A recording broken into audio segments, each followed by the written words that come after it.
Hello জি বন্ধুরা, আসসালামু আলাইকুম। আশা করি সবাই ভালো আছেন। আমি আল্লাহর অশেষ রহমতে আপনাদের সকলের দোয়া এবং ভালোবাসে ভালো আছি। আল্লাহ ভালো রেখেছেন। এই মুহূর্তে দেখতে পাচ্ছেন আমার কাছে একটা নেটওয়ার্ক সেকশন দেখতে পাচ্ছেন। নেটওয়ার্ক সেকশনের 2GB এটা পড়ে গিয়েছে। আর এই মোবাইলটির মডেল হচ্ছে Realme C11। আমি আবারও বলছি Realme C11।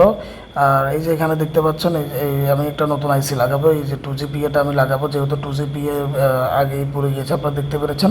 তো যাই হোক, কাস্টমারের কথা অনুযায়ী কাস্টমার যেটা আমাকে বলেছিল সেটা হচ্ছে যে ওনার মোবাইলে হচ্ছে যে কল যায়ও না, কল আসেও না, হ্যাঁ, এবং ডাটা চালু হয় না। তো সাধারণত এই সমস্যাগুলো 2G সেকশন থেকে হয়, বাট আমরা মনে করেন বোর্ড খোলার সাথে সাথেই হচ্ছে আমি এটা প্রবলেমটা ফাইন্ড আউট করতে আমার বেশি সময় নেইনি, কারণ আমি হচ্ছে যে সরাসরি সিপিইউ এই বোর্ড খোলার পরেই দেখা যাচ্ছে যে এখানে আইসিটা পুড়ে গিয়েছে। তো এইখানেই বুঝে গেলাম যে আইসিটা চেঞ্জ করে দিলেই সমাধান। তো এখন আমি মার্কেট থেকে হচ্ছে একটা নতুন আইসি আনিয়েছি। আর এই আইসিটির মডেল হচ্ছে RR88 916। তো বন্ধুরা, আমার কাছে যেহেতু স্টেনশিলটা নাই, অর্থাৎ রিবোলিং প্লেট নাই, তো আমি এটা হচ্ছে হাতে রিবোলিং করার চেষ্টা করেছি। এটা সম্পূর্ণ আমার আয়রন দিয়েই করা। তো এভাবে করে ইনশাল্লাহ আমি শতভাগ সাকসেস হয়েছি, এবং আমি এটা আপনাদেরকে আবার দেখাবো। তো এইভাবেই আসলে এই যে আমি রিবলটা করেছি, আপনারা একটু দেখে নিন। তো যাদের কাছে আসলে বল থাকে না, আর এটা যেহেতু সাইজটাও বড় ছিল, আমার যে বলটা ছিল বলে হচ্ছে বসছিল না, তো এটা আমি এভাবেই করে নিলাম। আর আমি যে এখানে মাদারবোর্ডে পরিষ্কার করে নিই আগের যে আইসিটা, অর্থাৎ যেহেতু আমি হাতে বল করেছি, অর্থাৎ এগুলোর লেগগুলোকে সোল্ডারিং করেছি। সো আগের যে আইসিটা তুলেছি ওই সোল্ডারগুলোকে হচ্ছে আমি আর সোল্ডারিং উইক দিয়ে রিমুভ করে নিই, কারণ তাহলে হবে কি যে আমার কম বেশি যদি হয়ে যায়, এটার সাথে আমি যে যে আইসিটা হচ্ছে যে লেগগুলো আমি তৈরি করেছি ওগুলোর সাথে যাতে কম বেশি হয়ে যায়, তাহলে এটার সাথে অ্যাডজাস্ট হয়ে যাবে। তো যার কারণে মূলত আমি আর এটা চেঞ্জ করার প্রয়োজন মনে করিনি, বা সোল্ডারিং উইক দিয়ে হচ্ছে যে করে নিই।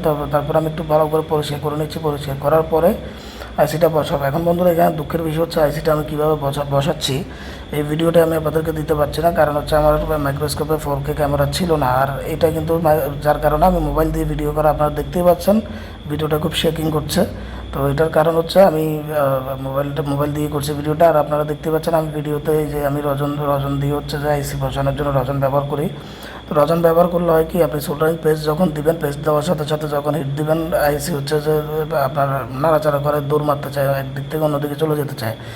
কিন্তু আপনি যদি যে রজন থেরাপিটা দেন, রজন পেস্টের যে ধোঁয়া থেরাপিটা যদি দেন, তাহলে আইসিটা এক জায়গাতে স্টেবল থাকে, সেটা আর এদিক সেদিক নড়াচড়া করে না। তো যাই হোক বন্ধুরা, এবার আসুন আমি একটু পরীক্ষা করে দেখে আমি আইসিটা লাগিয়ে ফেলেছি। যেহেতু আমার মোবাইলে ক্যামেরা 4K ক্যামেরা নাই, তো সরাসরি আর আইসি লাগাবেন কীভাবে, উঠাবেন কীভাবে, এগুলো আর দেখালাম না।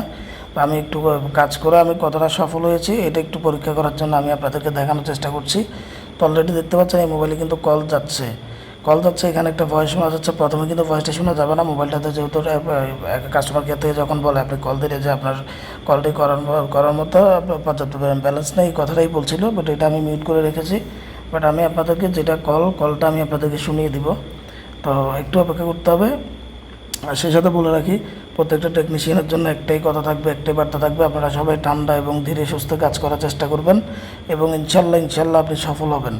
নিজের প্রতি নিজের আত্মবিশ্বাস থাকবেন। দেখেন, নিজের প্রতি নিজেরই যদি আত্মবিশ্বাস না থাকে, তাহলে আপনি কোনোদিনই সফল হতে পারবেন না। তো যাই হোক, আমার কলটা চলে এসছে, তা আমি এখন একটু চেক করবো। Hello hello hello hello. তো ধন্যবাদ বন্ধুরা, আপনারা দেখতে পেলেন আমি কাজটি শতভাগ সফল হয়েছি। ধন্যবাদ, সবাই ভালো থাকবেন। আসসালামু আলাইকুম।